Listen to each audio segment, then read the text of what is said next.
நன்மைகளை நினைத்து தியானித்தால், கர்த்தர் செய்த நன்மைகளை நினைத்து தியானித்தால், ஸ்தோத்திரம் இயேசுநாதா, குடும்பமாக பணிகிறோம். ஸ்தோத்திரம் இயேசுநாதா, குடும்பமாக பணிகிறோம். கர்த்தர் செய்த நன்மைகளை நினைத்து தியானித்தார்.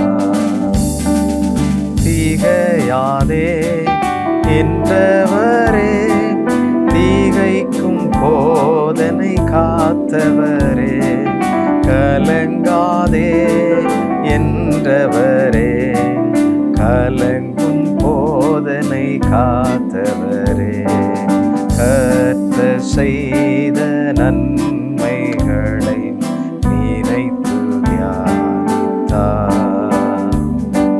ஆண்டவர் செய்த நன்மைகளை நாம் நினைத்து தியானிப்பது இவ்வளவு பெரிய ஆனந்தம், ஆசீர்வாதம். சமீபத்தில் சில நாட்களாக மருத்துவமனையில் தங்கியிருப்பதற்கு வாய்ப்பு கிடைத்தது. அப்படி இருக்கும் பொழுது நானும் மனைவியுமாக ஜெபித்து கொண்டிருப்போம். எங்களுக்கு அருகாமையில் இருக்கிற ஏராளமான பேர் வந்து, சகோதரரை எங்களுக்காகவும் ஜெபியுங்கள், எங்களுக்காகவும் ஜெபியுங்கள் என்று சொல்லி அவர்களுடைய விடுதலைக்காக ஆண்டவரை நோக்கி ஜெபிக்க வேண்டினார்கள். பிரியமானவர்களே, ஆண்டவர் செய்த நன்மை ஏராளம் நம்முடைய வாழ்க்கையில். அதை நினைத்து நினைத்து பாடி அவரை துதித்து கொண்டே இருக்கலாம். சங்கீதக்காரன் 13ஆம் சங்கீதம் 6ஆம் வசனத்தில் இவ்வாறாக சொல்லுகிறான், கர்த்தர் எனக்கு நன்மை செய்தபடியால் அவரை பாடுவேன். மரண இருளின் பள்ளத்தாக்குகளுக்கு வழியாக அநேகர் கடந்து செல்கிறதை பார்க்கிறோம். அவருடைய வாழ்க்கையில் வருகின்ற எத்தனையோ போராட்டங்கள், எத்தனையோ வியாதிகள், பிரச்சனைகள், அவர்களுக்கு நம்பிக்கையில்லாத ஒரு சூழ்நிலை இருக்கும் பொழுது கர்த்தர் அங்கே வந்து நேரடியாக அவர்களுக்கு அற்புதம் செய்திருக்கிறார்.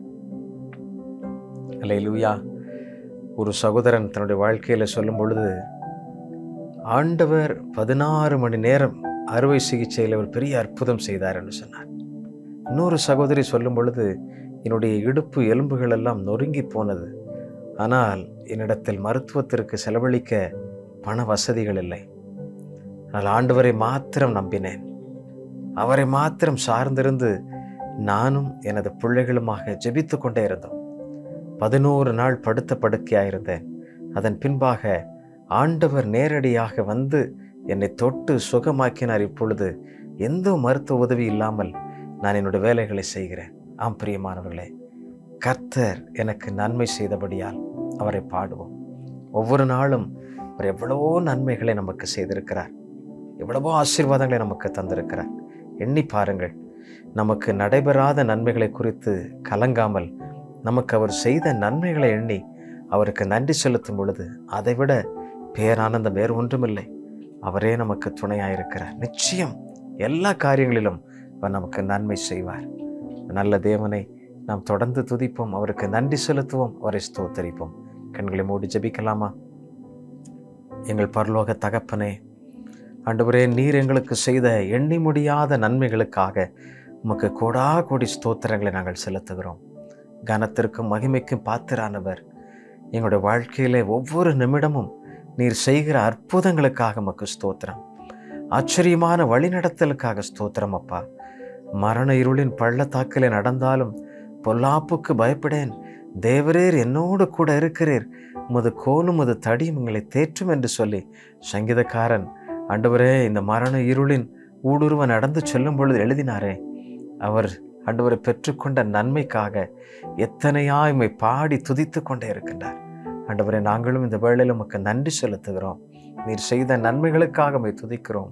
ஆண்டவரே, திகையாதே, பயப்படாதே என்று சொல்லி எங்களுக்கு வாக்கு பண்ணி எங்களை பலப்படுத்துகிறீரே, எங்கள் ஒவ்வொருவரையும் நீர் வழி நடத்துகிறீரே, உமக்கு ஸ்தோத்திரம் அப்பா.